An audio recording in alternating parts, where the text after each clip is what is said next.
it is called frustration. Frustration. Yes. So. And if you go and look at most people who are not doing anything, they are very cynical. They are the ones that are always grumbling. Oh, what's he talking about? Then when they tell them, come and eat, they will come down. Somebody that has done nothing but sleep all day, come down. The food is never sweet. Because greatness is saying, you don't understand. I'm in here, you are wasting time. You are wasting time. Greatness is what's disturbing him. But it is disturbing him as frustration. You get that person to begin to do what they like and enjoy doing, bam, their life comes out, their eyes begin to tinkle. Because greatness, listen to this, once you deliver, greatness turns to fulfillment.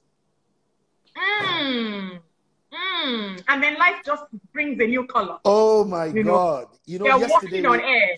I mean, you are walking on air. You can't explain. Life is great. Life is good. And it has nothing to do with how much money you have at that point. Most people that are not doing anything really that they were created to do, and they look at other people that are doing well and happy, they want to have those things. They admire other people. But when you decide to do well, people will admire you. Absolutely. So I'm always hearing all these young people that are sitting down doing nothing for hours, gossiping about other people. And I'm asking, who is gossiping about you? What are they saying? What are they able to say about you? You can sit down and discuss Ronaldo and discuss each player in the English Premier League or in La Liga or you can discuss every player. My question is, do you think those players are talking about themselves? They are too busy. They are too busy being on the field, shooting and practicing to be discussing any other player. Listen to me, Oyinda. The people who we watch on television don't watch television. They don't sit in front of the television. They sit in front of the camera. Delivering content. Yes. So they sit in front of the camera and we consume what they have delivered. So if you spend many hours sitting in front of the camera or the television, I'm saying, who is going to watch you? I know you are watching series, right? And you are watching one series after the Do you think those people you are watching on the series, do you think they sat down watching series? They didn't. So the fastest way to greatness is not in front of the television, is in front of the camera. I'm going to say that one again. Yes, sir. Yes, sir. Repeat it, please. The fastest way to greatness is not in front of the television. It is in front of the camera. It's in front of the camera where you are making and things the camera does not capture the people who are doing nothing. The camera captures people who are doing something, who are saying something, who are making a point. If I There's don't no have camera that I'm can... about to jump off my chair. Please, you are really... So it is time for the world to know you. Because I think that one of the measures of greatness is when I type your name in Google.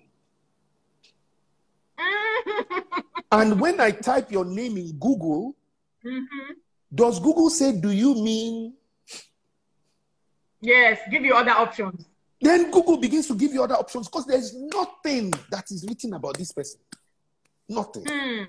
Do you know you don't need to have a social media account for you to be famous?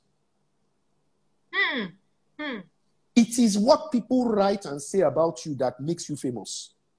Yes, sir. And you, so I'm going to close with this, please. It's important that if you're going to be great, you should be known, but you should be known for something, and you should be known for something good, and you should be known to be the best at something good. I'm going to say that again. Say that again. You should be known for something. You should be known for something. When I say to you, Serena Williams, you know that it's female tennis. You know. That's right. When I say to you, Lionel Messi, you know that it is soccer. You should be known for something good. Because Hush Puppy is known. But not for something good. What, at least now, you know, there are many people that are known. The question is, what do we know them for? And then you should be known for giving your best to something, especially something that people want. That is good. Known for giving your best. Be known for giving your best. I gave my best to this book. Over 140,000 copies of this book, meaning 140,000 human beings have used this book to do something for themselves. It's not how much I've made. It's not how much I've made from the book that matters. That one is success. But the impact, the reputation. People see my children and they thank them. People see my wife, they hug her, and they say, please help us thank your husband, especially women. Not me. And they say, thank your husband for me. My son read his book. I want you to be known. I want you to be known for something helpful. I want you to be known to be the best at something. Right? I want you to be known. I want your name to define an industry. That's right. That's right. When I say to you soccer, you say to me Lionel Messi, you say to me Ronaldo. That's right. When I say female tennis, you say to me Serena Williams. When I say talk shows, you say to me Oprah Winfrey. What do I have to say for people to mention your own name? What must I say? It has to be something good. You must be known for something good. And you must be known for greatness. If I say internet fraud today, there's a name that is likely to show up. Because everybody knows. Everybody knows. If I say it's young and old, everybody knows. But is that what you want to be known for? Absolutely not. Is that what you want your children to know you for when they come? I know you think you are young now. And you think, look, I'm just a boy. But listen, the great man in you is already inside here. It's inside you. And your job is to birth that man as quickly as possible. That's why Mark Zuckerberg birthed Facebook at the age of 21. Steve Jobs birthed Apple at the age of, and I can continue to go on and on. Aliko Dangote, by the time he was 16, had already started doing business. You can now be celebrating Dangote for how much he has and say, oh, I want to have money like Dangote. Go and ask how many hours he sleeps a day doing good things. He makes Dangote salt, Dangote sugar, Dangote flour, Dangote this, Dangote cement, Dangote here. It is not, he works hard. He works well. He works well. I'm going to say one last thing, especially talking about Dangote. You must be humble. Thank you for throwing that in. Thank you. You must be humble. That's a mark of greatness. A lot of people don't and the hallmark of greatness, like you just said, Onyinda, is humility says, I know that without God, I could not. That's right. I know that without the help of other people, I would not. So humility says, I didn't do this by myself. There was grace that was given to me. I didn't give it to myself. There were talents that were given to me. I didn't buy them on the market. I went to school. I didn't send myself to school. Somebody fed me, even if it's just to keep me alive as a baby. My mother breastfed me. My uncles did something. My teachers did something. They put something in me. And the hallmark of greatness is where you realize that there are so many people that have deposited in you. And you owe it to them. And you must be grateful. You must be grateful to say, I could never have become all these things. So you don't let your head get heavy when the praise comes. Because you know that that praise does not belong to you. Yes. And you know, Fela, that praise does not belong to you. It can be taken away just as Oh, quickly as it was yes. given. Oh, absolutely. You know, that's what a lot Oh, of people, absolutely. you know, tend to forget. Absolutely. No, but Fela, before you go, Yes. the chat box is full of questions. Now, very quickly, somebody wants to know, how do you balance this life, Fela? I mean, with all that you do, how do you, you know, it's only women, they say, oh, work-life balance. Somebody is asking that, how does this man balance life generally? Well, so the first thing you're a is that father, you have to understand that, and I always say this, life is time and time is life. And the word lifetime is the most descriptive word of itself. So you balance your life by using your time to make sure you are allocating time to everything that is important to you. And so you cannot balance your life until first and foremost you know what is important to you. Secondly, you cannot balance your life until you are able to manage your time. Now, you will never have enough time for everything. That's the truth. You will never have enough time for everything, but you will make enough time for what is important to you. Right. So prioritize. So prioritize. And then use up every idle time that you have. That is where great people maximize. And there are 4 kinds of idle time. There is what is called excess sleep. Great people don't sleep too much. 6 hours. And I know that the world needs 8 hours of sleep, but not great people. True. Great people. Some people sleep 15 hours. Oh, yeah. I mean, you know, the great Obafemi Awolowo said something that was such a mind blower in that time. He said, whilst men slept, I burned my midnight oil. There is no one that can ever, especially people who are going to sit for tertiary exams, whether it's JAMB, whether it's NECO, whether it's UME, there is no one that can ever do great with what you call daylight reading. They burn the midnight oil. You must, when people are sleeping, go and look at everyone that is coming first in class. There is no one in your class that is smarter than you. Forget it. Can I jump in? I jump in? Please, do you know why please. Great men read at night? Because you see, in the dead of silence, that's where you think better. You know, in the afternoon, there's noise. Yes. So many distractions. So for you to attain that greatness, you must burn the midnight oil. While all men are sleeping, what does the Bible say? That while men slept, the enemy came and sowed tears. Yeah, and the enemy is still working hard. Your village people are still pursuing you.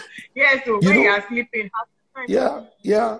If you hear that they are doing sacrifices all over the place, they don't do it in the afternoon. So you don't want to do sacrifice, you shouldn't, right? But you want to be great. And you have to burn the midnight oil. You have to be there, working your grind, grinding it, making yourself better.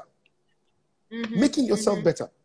I always say to people, I tell my children, I said, listen, I don't care the results that you bring home. Let me see you put in your best effort. And they say to me, I say, don't worry. You know why I don't care about the results? Because I know your best effort will produce something. Your best effort will produce the thing I want. And so when I begin to see my sons working later at night, and then I see them staying less on PS4 during the weekend. You can't even play PS4 during the week. That one is for sure. Yeah. But during the weekend, when they have the opportunity to play, and they decide that rather than play, they're going to put in the hour, I can tell what their results are going to be. It's never surprising. Because greatness leaves clues. Yeah, but you've said something. Even if they don't come out with A stars, the fact that they put in their best. Let me see you give your best, and I will be okay with you. And life is going to be okay with you. And you will be more than average as long as you put in your best. Average people put in all what they believe is the least they can get away with. They do just enough to get by. But great people do all that they can, not the least that they can get away with. They give it their all. And it doesn't happen by chance. If you are going to score an A, if you are going to score a B, if you are going to score an A star, you are going to put it. It's not going to happen because, oh my God. You hear people say things like, they gave me a fail. They gave me a D. The teacher gave me a... But you never hear the teacher gave me an A. I got an A. Absolutely. Because the teacher, they don't give A's. They don't give, Nobody gives A's, please. You earn it. You work it. You get it. And when you got it, you will be humble enough to thank God and you will be happy. You make your parents proud. You make your parents proud. You. Thank you so much. God bless you. Now, I have one more question, Mufela. I don't go in a hurry. So somebody here is Sorry, saying... I only spoke about a couple of things. I said excess sleep. The other ones are very quickly. Another idle time you have is what you call travel time. When you have left your destination, but you have not arrived at your... and when you have left your origination, but you have not arrived at your destination. If you go and look at what great people do in the car, they don't look at buildings. The people who look at buildings don't build them. They are always reading. They are always studying. They feel the mind between when they get into the car, whether it's the bus, whether it's anywhere, and when they get to where they're going. That travel time, they use it well. Another interesting time that you have to use very well is called waiting time.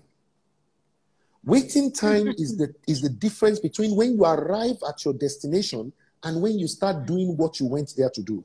Whether it's a meeting, whether it's school, when you arrive at a classroom but the lecturer has not come or the teacher has not come, that's waiting time. You see some people gisting. You see some other people studying, just looking at what we did the last class. Then when it's time for them to answer questions, you see one person's hand. You'll be wondering, why is it always this one? He's not always in. It's just that he's using his waiting time or her waiting time he's using it wisely. You are going for a meeting. You arrive at the place 15 minutes early. They have not yet called you in.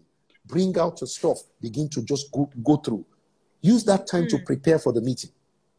The last one is what I call leisure time. Where mediocres relax, great people recreate. So you hear recreation. They recreate. They resharpen themselves. There's a difference between, you know, if something is lax, it means it is soft. It is loose. When you relax, you release. When you recreate, you say recreation. It's not recreation, it's recreation. Recreation. That's what it is. People call it recreation. It's not recreate because that you lose the meaning. Is you recreate yourself. Yorubas have a way. They say, you will recreate yourself. And let me help you understand it.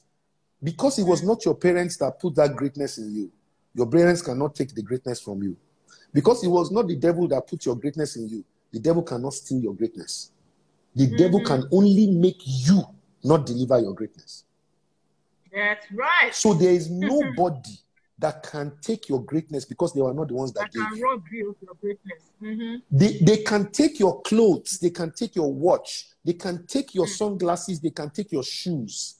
They can take everything away from you. They can't take your greatness because it's inside you. So I it's not want your you to auntie that remember, is doing you. nobody It's not anybody can do from your your greatness. village. Nobody can do you. Your greatness is older than your parents. Because it was not, it isn't when you were born that your greatness was born. You were born with it. Inside. Your greatness came with you from heaven. And no matter what circumstance your parents had you in, it was not them that made you. It was God that made you. And He put greatness in you. And I want you to come out with that greatness. Bring it out for the world to see. Help somebody. Do something that makes other people say thank you. Every day, everywhere you go, make the place better. Everything you touch, make it better. Everywhere you are, just do it as best as you can. Yeah. You just made a point that your parents did not create that greatness in you. So they cannot take that greatness away from you. Neither can the circumstances of your life take that greatness away. Nothing. Now, you've spoken profoundly to somebody out there listening, because a lot of people make excuses for their greatness. Mm. You know, Yeah. they are constantly making excuses for their greatness. Yeah. No, I've heard people say things like, if only I was born into a home, if my parents were rich. Yes. But then you now go to many wealthy families. All you need to do is just study wealthy families. And you see a lot of people who their fathers were great and they never became anything. And their children are not great. Yes. Yeah. Because greatness is not passed down from your father here on earth. Greatness is brought down from your Father in heaven. Yes, yes. And then go and look at many of the greatest people and look at where they started. Their parents may not even have been great. From nothing. Yes, yes, yes, yes, yes, yes. You're right about that. Messi, Ronaldo, all of these many great names, many of them were very poor, but they desired to be something and they determined that they were going to be. And that determination caused them to put in the work, and they did it well. We are working with this way, and then they got better, and they did it weller, and then they got better, and they did it well. They just kept on pushing it every day, every day, every day. But it was not a problem because they enjoyed doing it. They were naturally good at it. So it wasn't that they weren't struggling. It was what they were created to do, they did. You know what, Fela? There's something else that you just touched on now. Because there are a lot of young children listening, young boys, you know, who come from so-called silver spoon, you know, like very privileged backgrounds. And like I keep saying to my boys, you know, it's a tough world out there. There are a lot of your age mates who didn't have it as easy as you. That lack that they had is that drive that pushes them to be greater. A lot of, you know, our children have to really hear this, that, you know, because sometimes comfort can be the greatest enemy of your greatness. Oh, absolutely. You're right. Comfort can be the greatest enemy of your greatness. When you have everything given to you and delivered to you. Because and comfort only becomes a problem to the people who don't know why they're trying to be great. Because if you're trying to be great so that you can survive, then the moment you are able to have a house and drive a car and have a few clothes and then you become, and if you were born with a few of those things, then you look at it and say, well, fine. If my parents can provide me with a house or at least shelter, and there's a car to take me to school, and then I travel from time to time, and then then I'm good. But that's not, your assignment on earth was not about traveling. Your assignment on earth was not, look, I keep telling people, God could not have sent you to the earth to build a nice house. You came from heaven where there was a mansion. Yes, word. God could not have sent you to the earth to come and buy jewelry. This is what they used to make the road in heaven. Gold. Hallelujah. Pure gold. You are not hungry in heaven. You are not thirsty in heaven. You are not sick. So it cannot be that that's what God caused you to come and do on this earth. Yes, sir. You are too small to be your own purpose. You are too small to be your own You are too small to be the reason why you are born. You couldn't have been born just so you can come and eat. You couldn't have been born so you can buy clothes. Oh, there's nothing wrong with it. I love designer clothes. But that's not why I was born. But that's not your purpose. That's not my purpose. My purpose is to make the world a better place by the time I die. Yes, sir. I was born to make Nigeria a better place by the time I die.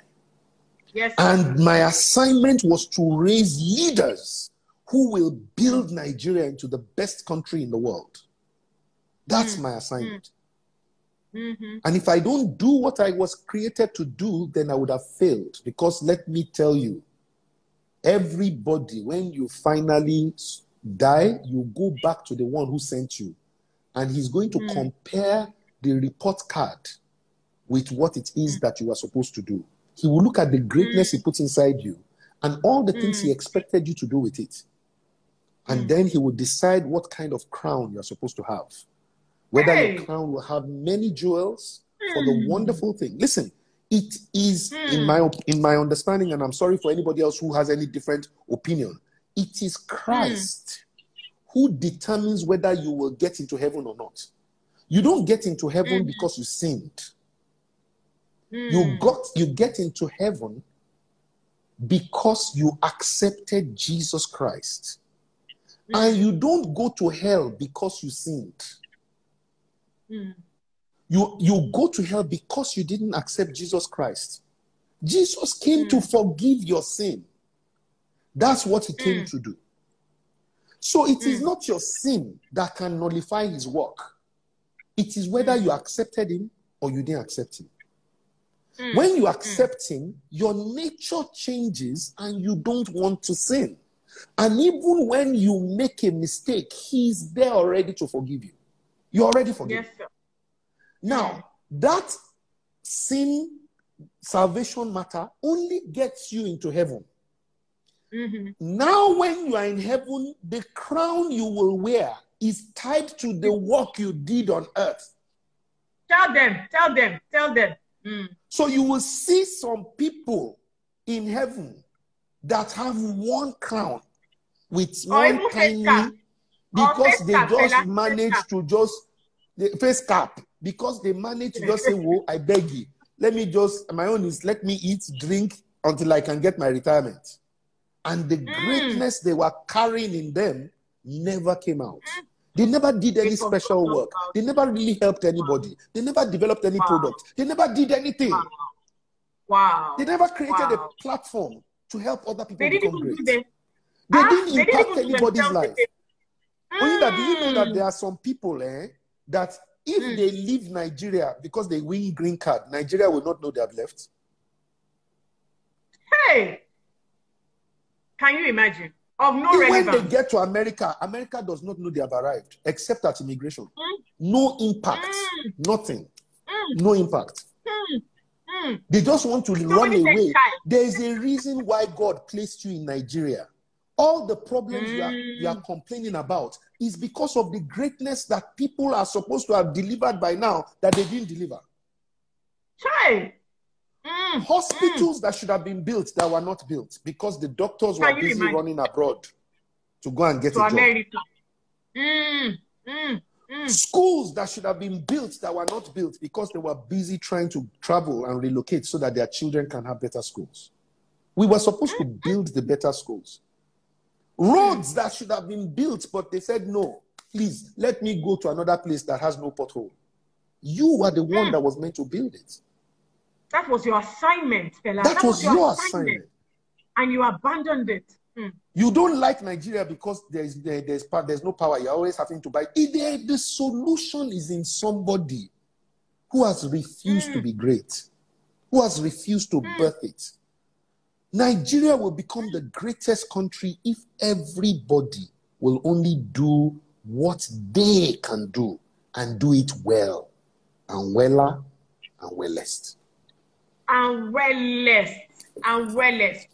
My brother, in fact, you have kept us glued to our seats. People were sharing, maybe you were not reading, that they have run out of paper. I warned you people. I just happened to stumble on Fela and Tara one evening when you were talking about marriage. Fela, my notepad didn't have any more sheets. Every day, Muiwa makes one move, I remind him. Fela and Tara said, hey, honestly, that this locker room, grateful. You know, I cannot thank you. We should see the comment in the. I can't even, you know, there's so many questions that we cannot even run through. I didn't give myself the wisdom. It's a gift from God. I didn't give myself the wife that I have. She's a gift from God. Hallelujah. Right? The marriage that we have is work, hard work. We are deliberate. We are intentional. We didn't just allow, because our parents, both Tara and myself, came from broken homes. So we are determined in ourselves that our home will not be like the one that we were raised in. Great marriages are not built by chance. They are built deliberately.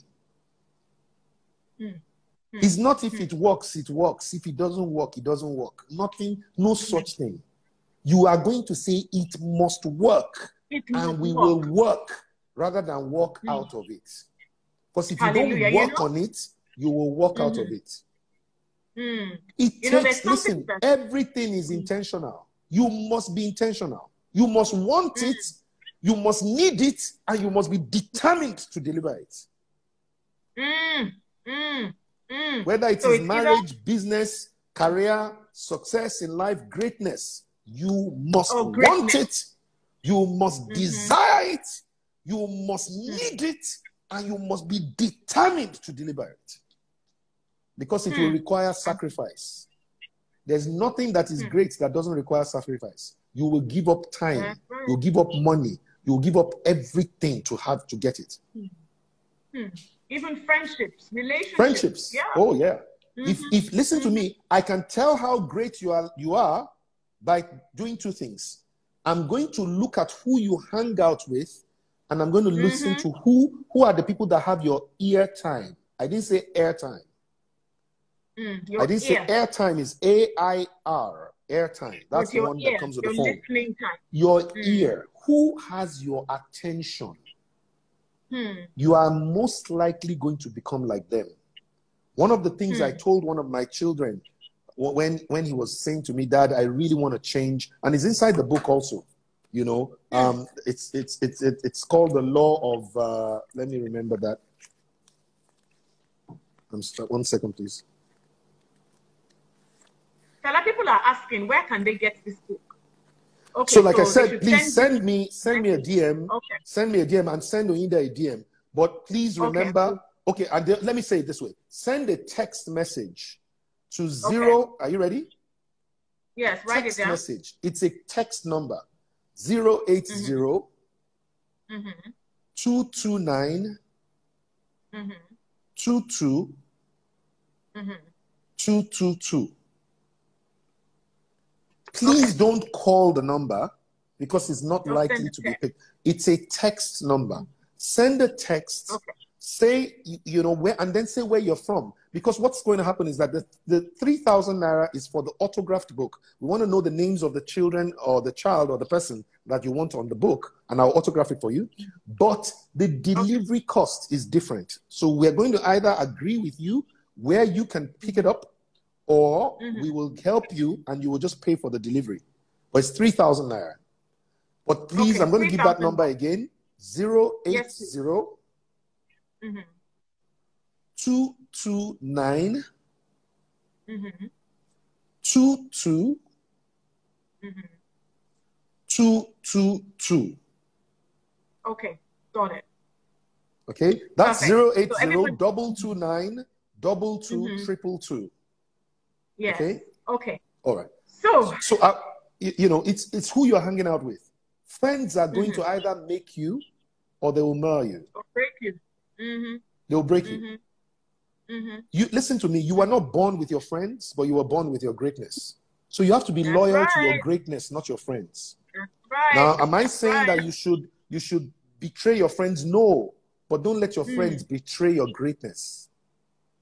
If your friends are not helping you bring the greatness in you, you are betraying your greatness, and your friends are helping you betray it.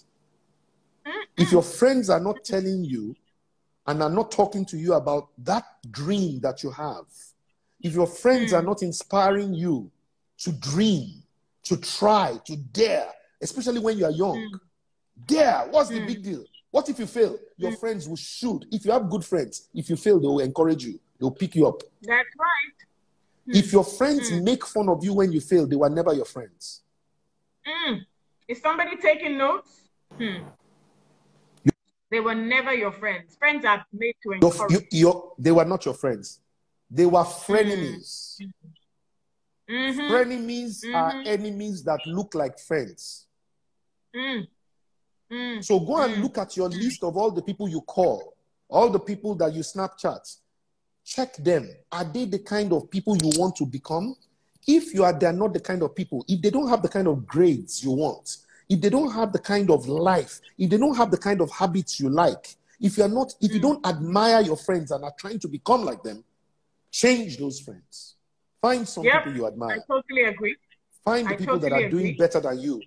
Those are the kind of people you should be hanging out with. And this the is people not just who for will the boys. stretch you. The people who will stretch you, who will help you become better. Yeah. A better version of and yourself. This is not just for the boys. This is even for adults as well, you know. Oh, absolutely. Because even in my old age, as they say, I had to redefine friendships, and you know, for the better, so that I could tap into that you grew up with somebody does not mean you were born with them. Yes, sir. Yes, sir. The only thing you were born with was your greatness. Even your twin brother or twin sister, you were only born on the same day. You are not born with them. Yep. So your greatness is what is inside you that you can do. Everything you can do that you have not yet done, that's your greatness. Everything you can be but have not yet become, that's your greatness. Everything you can have but you haven't possessed, that's where your greatness lies. That's your greatness. Wow. Mr. Fela Durotoye, we cannot thank, I think I must have thanked you like 100 times already on this program. And a lot of people were giving me a thumbs up because I was listening quietly and attentively, you know. Thank you. You have made even me a better person today. There's so many things that I'm going to take and run, those things that are still in me to deposit. I ask for grace to be able to deposit. And I know that this for me is yet the beginning of greatness, even in my life, you know. And for all those who stayed and who came back for the second session, we only hoped to have Fela for 1 hour, but he blew our minds and gave us almost 2 hours of awesomeness.